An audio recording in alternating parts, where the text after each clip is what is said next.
नमस्कार, times now Bharat देख रहे हैं आप। अर्ली प्राइम टाइम के सुपरहिट बुलेटिन 4 का फायर में आप सभी का बहुत स्वागत है। मैं हूं आपके साथ श्वेता भट्टाचार्य। राजस्थान विधानसभा चुनाव के लिए बीजेपी ने अपना संकल्प पत्र जनता के सामने रखा है। राजस्थान की जनता से बीजेपी ने क्या वादे किए हैं और बीजेपी के वादे पर कांग्रेस ने क्या पलटवार किया है, पूरी खबर आगे डिटेल में आपको बताऊंगी। नमस्कार, मैं हूं प्रीति नेगी आपके साथ। उत्तराखंड के उत्तरकाशी में 5 दिनों से 40 कामगार टनल में फंसे हुए हैं। फंसे लोगों को बचाने के लिए ऑपरेशन जिंदगी जारी है। टाइम्स नाउ भारत की टीम रेस्क्यू ऑपरेशन का एक एक अपडेट आप तक पहुंचाने के लिए ग्राउंड जीरो पर मौजूद है। रेस्क्यू ऑपरेशन में कितना टाइम लग सकता है और कैसे सभी जिंदगियां बचाई जा सकती हैं, स्टूडियो से नहीं बल्कि ग्राउंड जीरो से आपको दिखाएंगे रियल स्टोरी। नमस्कार, 4 का फायर में मैं हूं आपके साथ नैना यादव। मेट्रो शहरों की तमाम खबरें तो आप आज देखेंगे ही, इसके साथ ही आपके शहर में आखिर क्या है हलचल वो भी हम लेकर आए हैं। 24 शहरों की 24 खबरें भी होंगी। लेकिन आगे बढ़ते हैं, बात राजस्थान की करते हैं। राजस्थान के चुनावी रण में बीजेपी ने आज जनता से बड़े वादे किए हैं। बीजेपी ने सरकार बनने पर जनता के क्या क्या वादे किए हैं, डिटेल में आपको दिखाते हैं। नोट कीजिए, सरकार बनने पर नेताजी को और याद जरूर दिलाइएगा। राजस्थान के चुनावी रण में अपनी जीत पक्की करने के लिए बीजेपी ने जनता के सामने अपना संकल्प रखा है। इस मौके पर बीजेपी के राष्ट्रीय अध्यक्ष जेपी नड्डा ने कहा कि संकल्प पत्र सियासी पत्र नहीं है, ये 100% सच की गारंटी है। भारतीय जनता पार्टी के लिए यह विकास का रोड मैप है और इसलिए इस संकल्प पत्र मात्र कुछ पन्नों पर लिखा हुआ शब्द नहीं है, वह हमारे लिए जिसको कहा जाए वैसे वाक्य है जिसको हम पूरा करने के लिए कटिबद्ध हैं। और मैं कहने के लिए नहीं कह रहा हूं, हमारा इतिहास इस बात का साक्षी है। अब आपको बताते हैं कि अपने संकल्प पत्र में बीजेपी ने क्या क्या वादे किए हैं। संकल्प पत्र से सफलता, केजी से पीजी तक की पढ़ाई फ्री, 450 रुपए में एलपीजी सिलेंडर, खुशहाल किसान प्लान, 2700 प्रति क्विंटल पर गेहूं की खरीद, सुरक्षित समाज सशक्त महिला का संकल्प, 12वीं पास करने वाली छात्रा को फ्री में स्कूटी, 3 महिला पुलिस बटालियन की स्थापना, उत्कृष्ट शिक्षा, समर्थ युवा की गारंटी। संकल्प पत्र विमोचन के मौके पर जेपी नड्डा के साथ प्रदेशाध्यक्ष सीपी जोशी, केंद्रीय मंत्री एवं प्रदेश चुनाव प्रभारी प्रहलाद जोशी, राष्ट्रीय महामंत्री और प्रदेश प्रभारी अरुण सिंह, पूर्व मुख्यमंत्री वसुंधरा राजे, केंद्रीय कानून मंत्री अर्जुन राम मेघवाल समेत तमाम पार्टी के दिग्गज नेता मौजूद थे। कुल मिलाकर बीजेपी ने अपने घोषणा पत्र के जरिए समाज के हर वर्ग को साधने की कोशिश की है। वहीं प्रधानमंत्री नरेंद्र मोदी हर बार की तरह नए अंदाज में एक बार फिर से देखे गए। कभी विरोधियों पर निशाना साधते हुए वो हमेशा नजर आए हैं, कभी देश के करोड़ों लोगों को प्रेरित करते हुए नजर आते हैं। लेकिन क्या आपने कभी उन्हें बच्चों का सिर लड़ाते और अपने सिर पर सिक्का चिपकाते हुए देखा है? ऐसी तस्वीर आपने कभी नहीं देखी होगी। रिपोर्ट दिखाते हैं, देखिए सर। प्रधानमंत्री नरेंद्र मोदी और 2 मासूम बच्चे, देखिए कैसे पीएम मोदी दोनों बच्चों के साथ शरारत कर रहे हैं। पहले उन्होंने माथे पर सिक्का चिपकाया, फिर इनसे शरारत की। इस सिक्के वाले गेम में बच्चों को भी काफी मजा आया। मोदी भी एकदम हल्के फुल्के मूड में नजर आ रहे हैं। उनका ये अंदाज देखकर हर कोई हैरान। लोग इस वीडियो को देखकर बहुत खुश हो रहे हैं। पीएम मोदी का ऐसा अंदाज आपने शायद ही कभी देखा हो। मोदी ने पहले बच्चों को खूब प्यार और आशीर्वाद दिया और फिर उनके साथ खेलने लगे। वीडियो में पीएम मोदी पहले बच्चों का सिर आपस में लड़ाते हैं, फिर अपने माथे पर 1 रुपए का सिक्का चिपकाते हैं। पीएम मोदी ये कोशिश उन बच्चों पर भी करते हैं। मोदी और बच्चों का ये खेल 1 रुपए के सिक्के के साथ था। वहाँ खड़े दूसरे लोग भी ये खेल देखकर बहुत खुश हो गए। उन्होंने इस वीडियो को इंस्टाग्राम पर शेयर किया। इसका कैप्शन दिया है, बच्चों के साथ गुजारे कुछ यादगार पल। ये पहली बार नहीं है जब पीएम मोदी ने बच्चों के साथ इस तरह से वक्त बिताया। इससे पहले भी वो कई मौकों पर बच्चों के साथ हंसते और मस्ती करते हुए दिखाई दे चुके हैं। भारतीय क्रिकेट टीम के पूर्व कैप्टन महेंद्र सिंह धोनी अपने गांव पहुंचे। उनके साथ उनकी पत्नी साक्षी भी मौजूद थी। अल्मोड़ा जिले के जेटी तहसील में माई का पैतृक घर है। उनके आने के बाद गांव में कैसा नजारा था और धोनी कैसे भावुक हो गए, देखिए झलक। करीब 20 साल बाद टीम इंडिया के पूर्व कप्तान महेंद्र सिंह धोनी अपने गांव पहुंचे। उनके यहाँ पहुँचने पर न सिर्फ गांव वाले भावुक हो गए बल्कि माही भी बचपन की यादों में खो गए। उनके साथ उनकी पत्नी साक्षी भी थी। दोनों ने यहाँ आकर ऐसा ही महसूस किया जैसा कोई अपना घर लौटकर भावुक हो जाता हो। उन्हें देखते ही सारे गांव वाले खुशी से झूम उठे। धोनी बिल्कुल वैसे ही दिखे जैसे कोई आम आदमी हो। वो करीब 20 साल बाद अल्मोड़ा के अपने पैतृक गांव लवाली पहुंचे थे। दोनों ने गांव के मंदिर में जाकर देवी देवताओं की पूजा अर्चना की। फिर मंदिर में दंपति ने परिक्रमा भी की। माही और साक्षी ने सभी से उनका हालचाल भी जाना। वहीं माही ने बुजुर्गों से आशीर्वाद लेते हुए युवाओं और बच्चों को क्रिकेट के टिप्स भी दिए। गांव की बहनों और बुजुर्गों ने उनके सिर पर चावल रखकर उनके सुखद जीवन की कामना की। यहाँ के लोगों ने एक पल के लिए भी उन्हें अकेला नहीं छोड़ा। इस दौरान ग्रामीणों ने उनके साथ खूब सेल्फी भी ली। कई लोगों ने वीडियो भी बनाए। लोगों ने धोनी को यहाँ के ताजा हालात बताए। गांव की हरियाली देखकर माही गदगद हो गए। उनके साथ पुलिस और सुरक्षाकर्मी भी मौजूद थे। दोनों ने गांव में करीब 2.5 घंटे बिताए। सावधान। आग का कहर देखने को मिला है। न सिर्फ लाखों का नुकसान हुआ बल्कि रफ्तार पर भी कुछ देर के लिए ब्रेक लग गई। भीषण आग ने जम्मू कश्मीर में कई घरों को जलाकर खाक कर दिया। वहीं यूपी में एक ट्रेन में अग्निकांड हुआ। दोनों जगह की तस्वीरें आपको दिखाते हैं।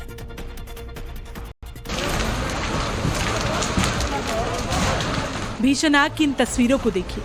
पूरे इलाके को इसने अपनी चपेट में ले लिया है। जिंदगी भर पाई पाई को जोड़कर बनाए गए ये घर खाक हो रहे हैं। ये हादसा हुआ है जम्मू कश्मीर के डोडा जिले में, जहां के भद्रवाह इलाके में कई घरों में आग लग गई। बेकाबू आग देखते ही देखते पूरे कॉलोनी में फैल गई।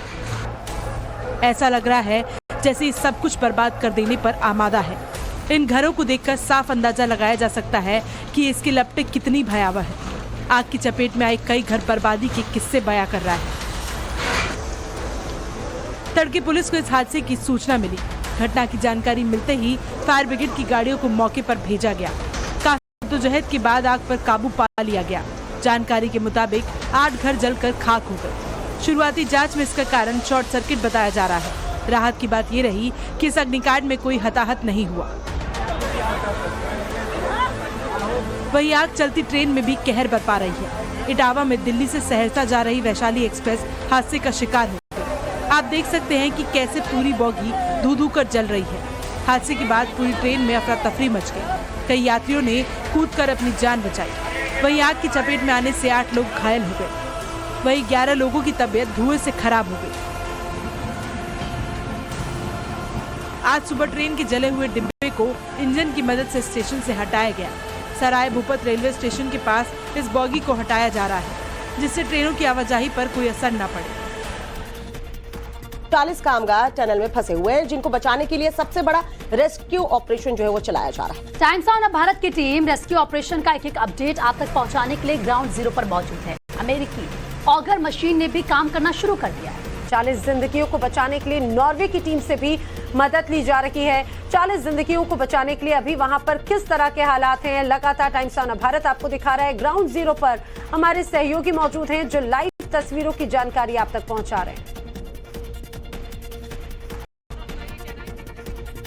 और आपको बताते चले कि किस तरह से यहाँ पर हालात हैं। लगातार यहाँ रेस्क्यू ऑपरेशन के लिए अब जो अमेरिकन ऑगर मशीन है उससे ड्रिलिंग की जा रही है। 40 जिंदगियों को निकालने के लिए मिशन जिंदगी अब जारी है। और ज्यादा बातचीत के लिए हमारी सहयोगी बरखा क्योंकि ग्राउंड जीरो पर मौजूद है, सीधे उन्हीं का रुख कर लेते हैं। बरखा, सबसे पहले बताएं कि ताजा अपडेट वहां से क्या है, ताजा हालात वहां पर क्या नजर आ रहे हैं? बिल्कुल प्रीति, जो ताजा हालात की बात करते हैं, अभी हमने डीएम से यहाँ पर बात की। उनका ये कहना, जो दूसरा पाइप है देखिए, ऑगर मशीन ने अपना काम जो है कई घंटों पहले शुरू कर दिया था। 11:30 बजे का वक्त था जब ऑगर मशीन ने ड्रिलिंग का काम शुरू किया था। अब दूसरे पाइप को अंदर वहां पर इंसर्ट किया जा रहा है। उम्मीद ये की जा रही है कि जल्द से जल्द ये पूरा का पूरा रेस्क्यू ऑपरेशन जो है वो यहाँ पर खत्म हो जाए। बिलाल, आपको तस्वीरें यहाँ पर जरूर दिखाएंगे उस टनल की जहां पर ये रेस्क्यू ऑपरेशन जो है वो फिलहाल चलाया जा रहा है। कोशिश ये की जा रही है कि ये जो मजदूर हैं वो एकदम सुरक्षित यहां से बाहर निकल जा सकें। ये तस्वीरें आप यहां पर देखिए प्रीति, क्योंकि बहुत मुश्किल है, बहुत चुनौतीपूर्ण है। अभी फिलहाल जब यहां पर जानकारी हमने डीएम साहब से ली तो उनका ये कहना था कि जो मजदूर हैं वो स्वस्थ हैं। उन्होंने बातचीत की है, वो ये कह रहे हैं कि उनको हेल्थ वाइज किसी तरह का कोई इशू नहीं, क्योंकि ये बहुत बड़ा कंसर्न अभी फिलहाल बना हुआ है। अब कुछ और घंटों का इंतजार करना होगा, क्योंकि अगर हम घंटों के हिसाब से पूछ रहे हैं कि कितना और वक्त यहाँ पर लग सकता है, तो वो देखिए वो टाइम लिमिट स्पेसिफिकली यहाँ पर नहीं बताई जा रही है, क्योंकि इसमें भी कुछ पेज फंस सकते हैं, पेज इस तरह से फंस सकते हैं, क्योंकि ये जो ऑगर मशीन है, जो ये जिस मलबे से होकर निकल रही है, वहां पर बहुत सारी मशीनरी, बहुत सारी चीजें जो हैं वो फंसी हुई हैं। अगर वहां पर जाकर उनसे टकराव होता है, उनसे टकराती हैं, तो कहीं ना कहीं समस्या पैदा हो सकती है। इसी वजह से हमने वीके सिंह से भी जब बातचीत की थी तो पूछा था कि अगर ये सफल नहीं हो पाता ऑपरेशन तो क्या कोई और विकल्प होंगे, तो उनकी ओर से कहा गया था कि विकल्प सारे तैयार हैं। भले ही 5 दिन यहाँ पर हो चुके हैं, लोग परेशान हैं, लेकिन अभी कोशिशें ये की जा रही हैं कि जल्द से जल्द ये तमाम मजदूर जो उस मलबे के ढेर के पीछे फंसे हुए हैं वो जल्द से जल्द बाहर निकलें। श्वेता, बहुत इंपॉर्टेंट हो जाता है बरखा, क्योंकि ये आज का दिन हम लोग बार बार देख रहे हैं कि कई बार कोशिश की गई रेस्क्यू के लिए, लेकिन उस हद तक सफलता नहीं मिल पाई। जरा ये बताइए कि इस पूरे ऑपरेशन को पूरा करने के लिए किस तरह से चैलेंजेस सामने नजर आते हैं। दूसरी बात ये भी कहा जा रहा था कि नॉर्वे से भी मदद मंगवाई जा रही है इस पूरे रेस्क्यू को लेकर, उससे जुड़ी हुई कोई अपडेट है? बिल्कुल, चुनौतियां देखिए नैना बिल्कुल है यहाँ पर, क्योंकि इससे पहले आपको याद होगा जब ड्रिलिंग का काम जो छोटी ऑगर मशीन्स थी उनसे करने के प्रयास जब किए गए थे तो समस्या खड़ी हुई थी, वो आगे जाकर टकरा कर टूट गए, वो ऑपरेशन जो है वो पूरा नहीं हो सका, विफल हो गया। और उसी के बाद ही हर्क्यूलिस के जरिए ये auger machine, American auger machine जो है वो यहाँ पर पहुंचती है, जो पीछे ये टनल आप यहाँ पर देख पा रही हैं उसके अंदर लगातार काम कर रही हैं। चुनौतियां यहाँ पर यही है कि आगे जो मलबा है उसमें बहुत तरह की मशीनरी फंसी हुई है नैना, और आप इस ठीक ऊपर देखेंगे, आपने नॉर्वे का जिक्र किया, नॉर्वे से मदद मांगी गई है। अगर ये वाला सिस्टम फेल होता है तो उसके बाद ये कहा जा रहा है कि ऊपर से, इस टनल के ऊपर से खुदाई की जाएगी। हालांकि देखिए वो वैकल्पिक व्यवस्था होगी, लेकिन अभी सब यही चाह रहे हैं, सबकी यही उम्मीद है, सबकी यही आस है कि ये अभी ऑगर मशीन जो काम कर रही है उसी में सफलता मिले और ये 40 मजदूर जो हैं वो उस पाइप के जरिए 9 डायमीटर, जिसका पूरा का पूरा डायमीटर होगा 9, जिसमें बीच में जगह होगी कि वो रेंगते हुए बाहर निकल सकें, वो पूरी तरह से सक्सेसफुल रहे, वो इसी से बाहर आ जाएं। अभी फिलहाल यही प्रयास किए जा रहे हैं। यहाँ मौजूद जितने भी क्षेत्रीय लोग हैं, जो उनके अपने लोग हैं, क्योंकि देखिए तमाम, नैना आप भी जानती है, तमाम जो मजदूर वहां पर फंसे हुए अलग अलग राज्यों के हैं, ज्यादातर उत्तर प्रदेश और झारखंड के हैं, और वो लोग जब लगातार इनसे संपर्क कर रहे हैं तो वो ये चाह रहे हैं कि उनके अपने उनके साथ में हो, और पूरा देश अभी फिलहाल लेना यही चाह रहा है कि वो लोग सुरक्षित बाहर निकल आए, क्योंकि एक बहुत बड़ी आपदा में अभी फिलहाल फंसे हुए वो नजर आ रहे हैं। नैना, बिल्कुल बरखा, आपने बात की मजदूरों की कि वो चाह रहे हैं कि उनके परिजन इस वक्त उनके पास हो। कुछ लोगों ने बातचीत भी की है जो अंदर फंसे हैं मजदूर, उनसे।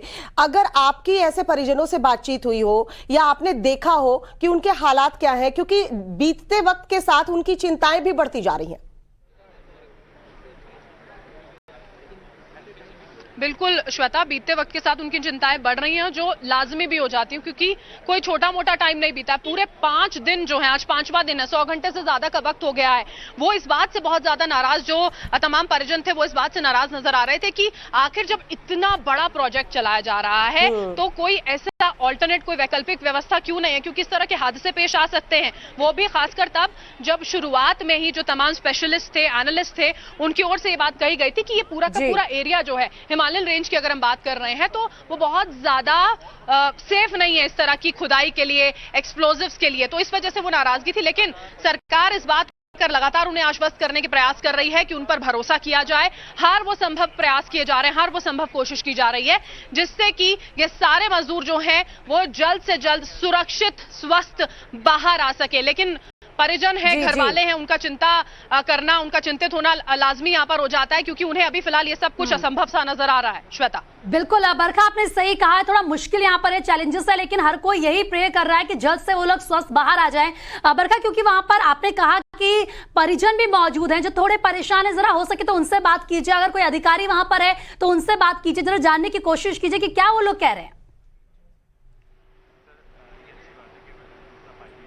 अधिकारी अभी यहाँ पर, जिस तरह प्रीति मैंने बताया, अभी हाल में ही मैंने डीएम से यहाँ पर बात की, उन्होंने ही बताया था कि किस तरह से दूसरे पाइप को अभी वहां पर पहुंचाया गया है, लगाया जा रहा है। ऑगर मशीन का काम जो है वो लगातार तेजी से वो कर रही है, इसी के लिए यहाँ पर हरक्यूलिस विमान के जरिए उसको यहाँ पर पहुंचाया गया था, क्योंकि ऑपरेशन बहुत बड़ा है। जिंदगियां जो तार हैं वो बहुत ज्यादा वहां पर लगी हुई हैं।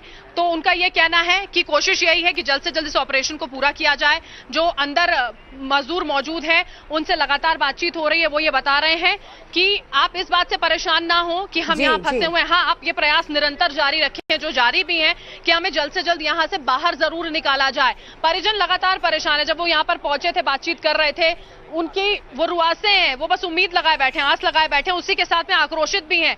और वो इसीलिए है क्योंकि सरकार से बहुत ज्यादा उम्मीदें थी। जब उन्होंने अपने घर वालों को यहाँ पर काम के लिए भेजा होगा, जरा भी ये नहीं सोचा होगा। बिल्कुल जी बरखा, जो आप तस्वीरें दिखा रही हैं, जो आप जानकारी दे रही हैं, वो अपने आप में बहुत ज्यादा अहम हो जाती हैं, क्योंकि 11:30 बजे से, जैसा आपने बताया कि 11:30 बजे से ये जो पूरा ड्रिलिंग का कार्य है वो शुरू हुआ। अपने दर्शकों को बताते चलिए, जो हरक्यूलिस जिसका जिक्र कर रही हैं बरखा, वहां से उसके माध्यम से जिस तरह से यहाँ पर अमेरिकन हॉकर मशीन बुलवाई गई, 3 अलग अलग हिस्सों में थी। और ये आज बहुत ज्यादा उम्मीद है, क्योंकि जो रेस्क्यू का पहला पड़ाव था वो उस हद तक सफल नहीं हो पाया। अब ड्रिलिंग के माध्यम से सफलता मिलेगी, ये सही पूरे देश में अब यही दुआएं चल रही हैं। बरखा, अगर आप, जैसे हम पीछे की भी तरफ देख रहे हैं, यहां पर कुछ हलचल भी नजर आ रही है, तस्वीरें दिखाते हुए जरा समझाने की कोशिश कीजिए कि चैलेंजेस क्या होंगे। क्या आज भी रात भर इसी तरह से ये पूरा रेस्क्यू ऑपरेशन होता रहेगा? पीछे की तस्वीरें भी दिखाते जाइए, संभव वो बात भी। बिल्कुल बरखा, आपके पीछे कुछ लोग नजर आ रहे हैं, कौन लोग हैं या तो उनके बारे में जानकारी दीजिए। और क्योंकि हमने देखा था कि पूजा पाठ भी किया गया था, तीसरे और चौथे दिन किस तरीके से पूजा पाठ करने के लिए पंडित जी पहुंचे थे, तो जरा उन तस्वीरों को बताइए। किया गया था वो तस्वीरें, बिल्कुल पंडित जी यहाँ पर पहुंचे थे, पूजा पाठ उन्होंने की थी ताकि सुरक्षित जो मजदूर हैं वो वहां पर रहें। जो स्थानीय लोग हैं, देखिए श्वेता, नैना, प्रीति, जो स्थानीय लोग हैं वो यहाँ पर पहुंच रहे हैं। यहाँ पर वो मजदूर भी पहुंचे हुए थे जो वहां पर अंदर काम कर रहे थे, टकटकी लगाकर देख रहे थे कि कब उनके जो सहयोगी हैं वो बाहर पहुंचेंगे। अब लोग, जब आप यहाँ पर पहुंच रहे हैं, कितनी उम्मीदें आपको, कितनी जल्दी सब लोग बाहर होंगे? बहुत जल्दी हो जाएंगे, 15-16 घंटे में आ जाएंगे लग रहा है आपको? क्योंकि वीके सिंह यहाँ पर देखिए केंद्रीय मंत्री भी पहुंचे थे, उनकी ओर से भी ये कहा गया था कि सब सुरक्षित बाहर आ जाएंगे, प्रयास किए जा रहे हैं। जी, बहुत कोशिश कर रहे हैं, जल्दी से जल्दी बाहर आ जाएंगे। देखिए, लोगों को उम्मीद है यहाँ पर, और होनी भी चाहिए। देखिए, उसी उम्मीद पर टिके हुए लोग अभी फिलहाल। और यहाँ पर देखिए टीम जो है वो भी यहाँ पर मौजूद है, उनसे भी बातचीत कर लेते हैं। कैसे आप लोग देख पा रहे हैं ये जो पूरा का पूरा ऑपरेशन अभी फिलहाल यहाँ पर चल रहा है? मैम प्रणाम। Vande Mataram training education foundation से कैंप कमांडर पुरुषनी नायक राजेश सेमार, 3 बटालियन से रिटायरमेंट हूँ। और ये जो बच्चे हैं, हम अपने कैंप से भगवान से प्रार्थना करके, स्तुति करके, जो मजदूर अंदर फंसे हुए हैं ये सुरक्षित बाहर निकले, यही हमारा सबका एक मानवता का धर्म है। और जब तक ये बाहर सुरक्षित नहीं निकलते तब तक हम यहीं रहेंगे। और इनको मदद के लिए कुछ इस तरह से पहुंचे हैं हम मदद के लिए आए हैं, जो अंदर फंसे हुए हैं उनकी पूरी मदद करने के लिए आए हैं। अच्छा, क्या कहते हैं आप लोग? आप क्या सोच रहे हैं? क्योंकि कई घंटों का वक्त बीत चुका है, 100 से ज्यादा होंगे, 5वां दिन आज है, रेस्क्यू लगातार जारी है। जय हिंद, वंदे मातरम। मेरा नाम विपिन थपलियाल है, मैं वंदे मातरम का ट्रेनर हूँ। मुझे 6 मंथ ट्रेनिंग प्राप्त कर चुके हैं। और जो सर हमें ट्रेनिंग देते हैं, रेस्क्यू की ट्रेनिंग देते हैं, हर एक चीज की ट्रेनिंग देते हैं। और हम सभी रेस्क्यू टीम दरअसल यहाँ पर आपकी यहाँ पर पहुंची, मदद के लिए आप यहाँ पर आए। देखिए, ये भी यहाँ पर आप ये तस्वीर देख पा रहे हैं श्वेता की, एक टीम ऐसी भी जो खुद से हैं और रेस्क्यू टीम भी पहुंच रही है, स्थानीय लोग भी पहुंच रहे हैं, हमने पूजा पाठ भी होते हुए देखा। और जाहिर सी बात है बरखा, इस वक्त पूरा देश यही चाहता है कि 5 दिन का वक्त बीत चुका है, जल्द से जल्द ये ऑपरेशन जो है वो सक्सेसफुल पूरे तरीके से पूरा कर लिया जाए और 40 के 40 मजदूर जो है वो सुरक्षित बाहर निकले। और 4 का फायर में अब वक्त एक और छोटे से ब्रेक।